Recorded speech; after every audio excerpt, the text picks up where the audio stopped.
Մատչելի բնակարան երիտասարդ ընտանիքներին պետական հիփոթեկային ծրագիրն ընթանում է այս ժամանակացույցի։ Հիփոթեկային ծրագիրը սպասարկում է 11 առևտրային բանկ եւ 3 վարկային կազմակերպություն։ Մինչև այսօր տրամադրվել է 85 վարկ, 10 էլ ամենայն հավանականությամբ կհաստատվի առաջիկայում։ Հանրագումարային դրամագլուխը կկազմի շուրջ 1 միլիարդ դրամ, որը կառավարության նախատեսած 3 միլիարդ դրամագլխի 1/3-ն է։ Հույս ունենք սեպտեմբեր, հոկտեմբեր, նոյեմբեր ամիսների ընթացքում շահառուները շատ ավելի ակտիվ կգտնվեն եւ կդիմեն մեր ծրագրին մասնակցելու համար եւ տարեվերջին ամփոփան ժամանակ մենք գրեթե կունենանք կամ շատ մոտ կլինենք 100% կատարողականին։ Բնակֆոնդի հատկացումը կատարվելու է վիճակառնության միջոցով։ Սոցիալական նշանակության ծրագիրը շուկայական բնակֆոնդի սակագնից առնվազն կրկնակի շահավետ արտոնյալ պայմաններ է առաջարկում։ Ծրագրի վճարման 2 եղանակ է առաջարկում՝ փուլային, որի դեպքում շահառուն 2 տարի 4 ամսվա ընթացքում է վճարում բնակարանի գինը եւ հիփոթեկով 20 տարի տևողությամբ 9-ից 10% տոկոսադրույքով եւ 20-ից 25% կանխավճարով։ 35-ից 40%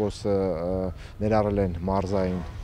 այսպես երիտասարդ ընտանիքներին եւ ընդամենը 60-65% Երևան քաղաքում։ 3 կառավարության նիստում որոշում է կայացվել ԵՊՀ շրջանավարտների միավորման համար հողահատկացումներ կատարել Սյունիքի մարզի Կապան քաղաքում շուրջ 17000 քառակուսի մետր մակերեսով եւ Երևանի Զեյթուն համայնքում երիտասարդ գիտաշխատողների եւ ստեղծագործական միությունների երիտասարդ անդամների համար 2012 թվականին շահառուներին կհանձնվի 1200 բնակարան։ Մեր ուսումնասիրությունների արդյունքում հանգեցինք այն եզրակացությանը, որ Սյունիքի մարզում եւ Տավուշի մարզում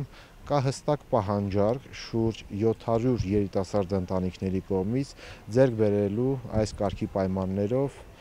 նորակառույց բնակարաններ։ 2 տարի առաջ մեկնարկեց Երևանի պետական համալսարանի գիտամանկավարժական ներուժի համար նախատեսված բնակհամալիրի շինարարությունը 315 բնակարանով 6.4 միլիարդ դրամ ընդհանուր արժողությամբ։ Հոկտեմբեր-նոյեմբեր ամիսներին կկայանա շենքի բացման հանդիսությունը։ 1 քառակուսի մետրի արժեքը 170,000 դրամ է, որը ավելի քան 2 անգամ պակաս է շուկայական համանման բնակֆոնդի արժեքից։ Հանրապետության ղեկավար Հոգաբարձուների խորհրդի նախագահ Սերժ Սարգսյանի ցուցումով ծրագիրն ընդլայնման փուլում է։